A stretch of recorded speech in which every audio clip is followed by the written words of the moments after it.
Raziskovalka, genetičarka, doktorica Ravnik Glavač ste sodelovali v obsežni mednarodni študiji iskanja vzrokov pri nastanku bolezni ALS, amiotrofične lateralne skleroze. V raziskavi je sodelovalo kar 15 držav z izjemno velikim proučevanim genetskim vzorcem, tako obolele kot zdrave kontrolne skupine. Kakšen je bil v bistvu namen te asociacijske študije?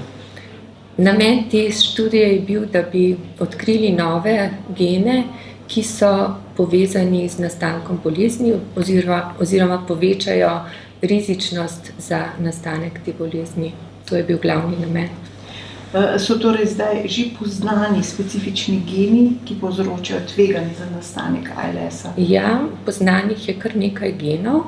Predvsem pomembno je bilo odkritje pred približno 6 leti, ko so odkrili lokus, se pravi področje v genomu na kromosomu 9, ki je močno povečal rizičnost za nastanek te bolezni.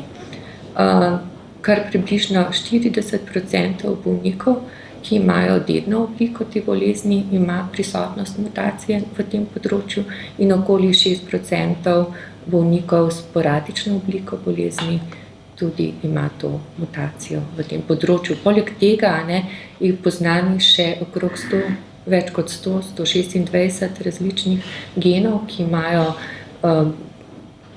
manjšo vlogo oziroma so bili odkriti pri posameznikih oziroma pri posamezni družini, ampak samo 4 od teh so pa prisotni v večjem številu populacije z ALS in jih tako imenujemo tudi visoko rizični geni za dovzetnost oziroma nagnjenost za nastanek te bolezni. Se pravi, fokusirate se predvsem na teh 4 gene in njihovo funkcijo, ne? Ja, v Sloveniji smo že izvršili tako raziskavo na približno 100 bolnikih s sporadično obliko ALS in smo odkrili prisotnost mutacij v teh genih pri 8% teh bolnikov, kar je primerljivo z ostalo evropsko populacijo. Kako pa kot genetičarka lahko ugotovite, kolikšen del je dednosti in kolikšen del imajo eksogeni faktorji, recimo za nastanek te bolezni?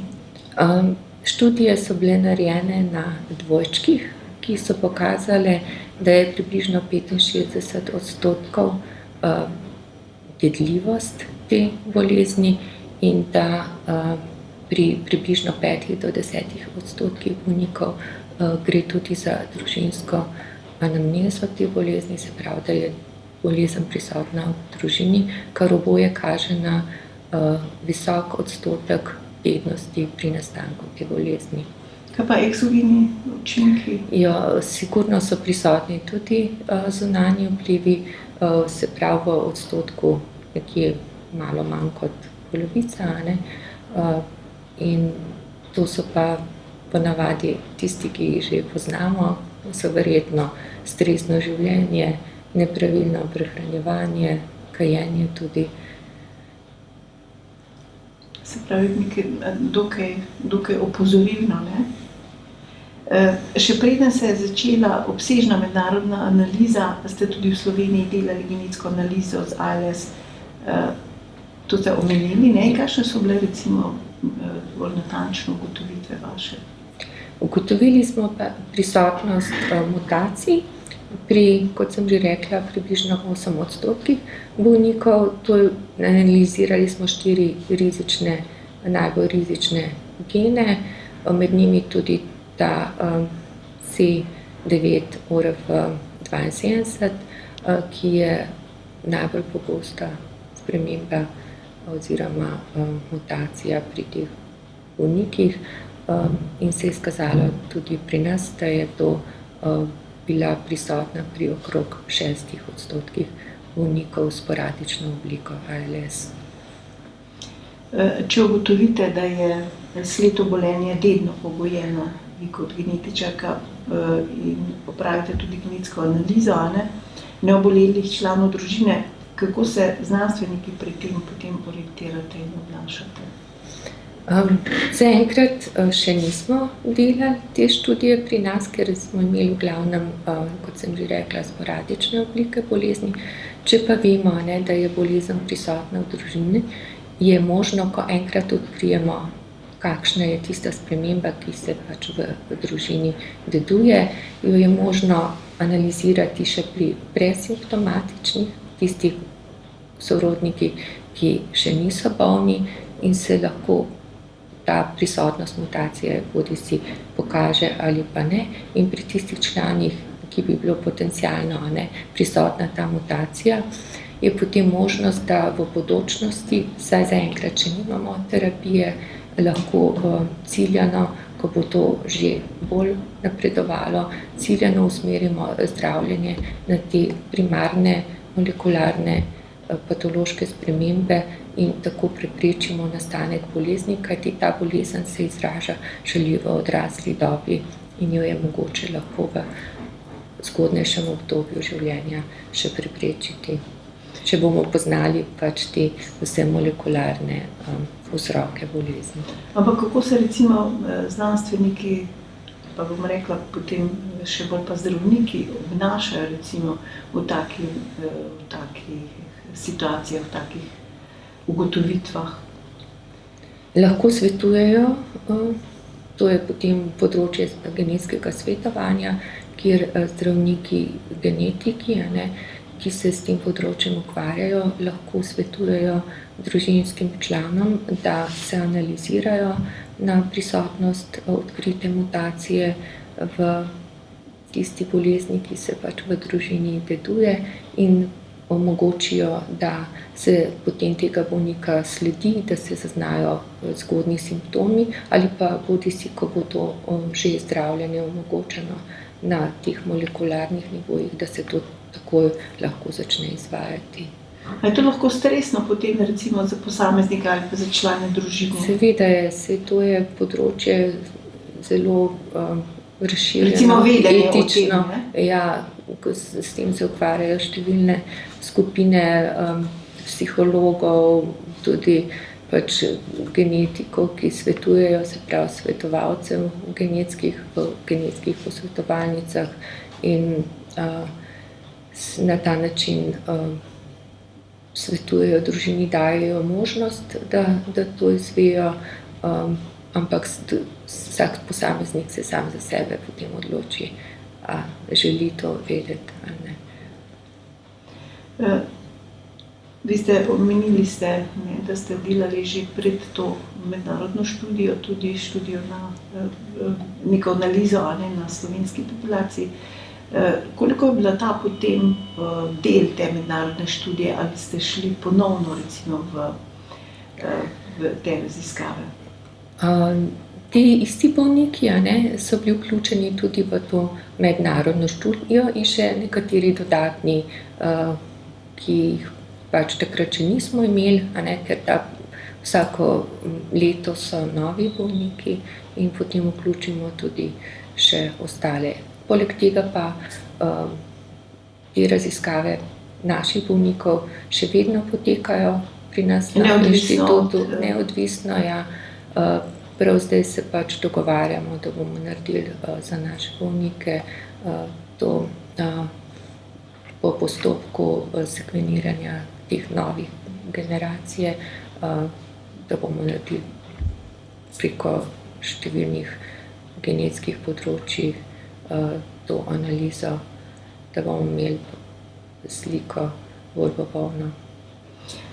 Kakšna pa so bila glavna nova spoznanja, recimo vas raziskovalcev, In seveda tudi zanimivo bi bilo slišati, če ste opazili, kakšne razlike med posameznimi narodi, socialnimi stratami, recimo ljudi, teh obolelih ali pa oziroma obolelih Teh ljudi. podatkov Razvitega in pa nerazvitega sveta, če obstaja. Teh podatkov trenutno ne vem, da bi obstajali, ampak so pa razlike v pogostosti različnih mutacij v različnih genih v populacijah. Tako je recimo ta najbolj pogosta sprememba, ki so jo že prej odkrili, se pravi ta C9 ORF72, je bila bolj pogosta recimo v severnoevropskih populacijah kot recimo v južnoevropskih populacijah. Čeprav seveda gre za nek začetni, se reče founder efekt, se pravi mutacija se je zgodila nekje v zgodovini na enem alelu in se je potem pač prenašala naprej po populacijah.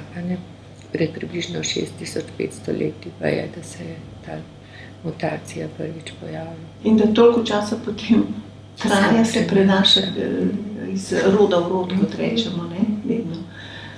Kaj pa recimo glede te nove raziskave, te obsežne študije, je bilo pa ugotovljeno spet novo področje, nov gen, ki je močno povezan z rizičnostjo za nastanek bolezni na kromosomu 21.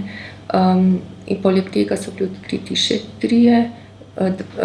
dva nova gena in potrjeni 3 geni, za katere se že prej vedelo, da so povezani z rizičnostjo za nastanek bolezni, med njimi tudi ta C9 ORF72, ki je bil že prej kot najbolj pogosta sprememba pri ALS. To se pravi, da študija je potrdila na ogromnem vzorcu, da je ta sprememba res prisotna in bistvena. Kliniki, ki poudarjajo, da gre za zdaj neozdravljivo bolezen, lahko samo olajšajo nastale zaplete, recimo. Kako bi pa vi opredelili kliničen pomen te raziskave ALS? To sem že prej omenila. Gre predvsem za to, da bi odkrili zgodnje molekularne spremembe, ki se dogajajo na genomu, in bi na ta način, ko bo več že znanega o tem, lahko tarčno ciljali ta področja in bi preprečili nastanek bolezni pri tistih bolnikih oziroma tistih prenašalcih teh sprememb, ki še niso bolni.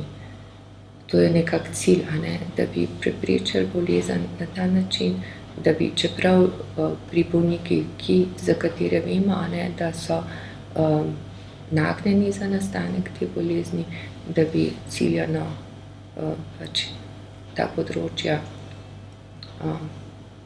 zdravili ali preprečevali, da bi negativno vplivali na bolezen. Ja, zelo, ugodno se sliši, Je pa še nekega prihodnjega razvoja. težka in dolga pot, ker ta bolezen ni enostavna, tudi iz genetskega stališča.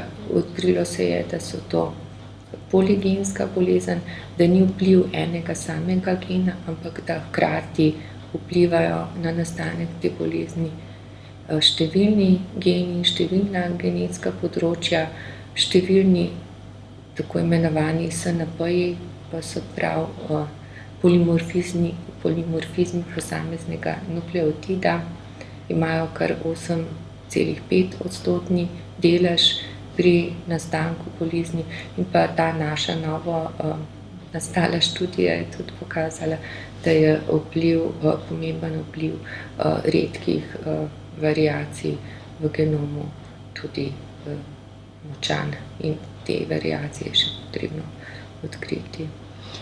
Medicina se vedno bolj usmerja to personalno medicino, in vas kot genetičarko sprašujem, koliko recimo vi vidite res tak uspeh neke genske terapije v prihodnje?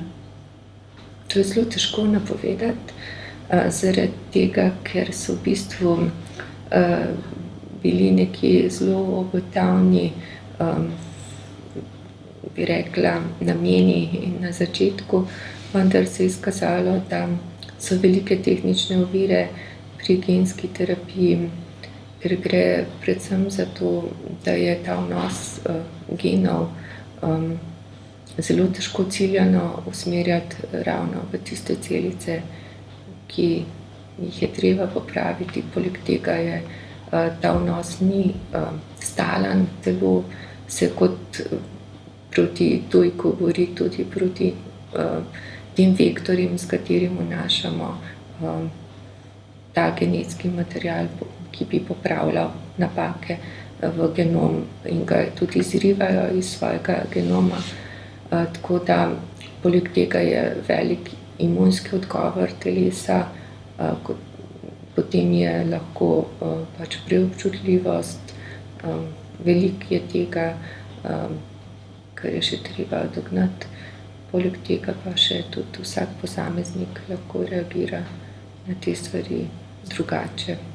Ampak kot znanstvenica najbrž živite z nekim optimizmom, ko vidite, kako se recimo ta razvoj v medicini zelo in pa v znanosti. Sigurno je to velik napredek, a ne, ta znanja eksponencialno naraščajo. Znanja je res ogromno, ampak aplikacija je pa še vedno nekje zaostaja za tem, prav zaradi vseh tehničnih ovir, ki pri tem nastajajo.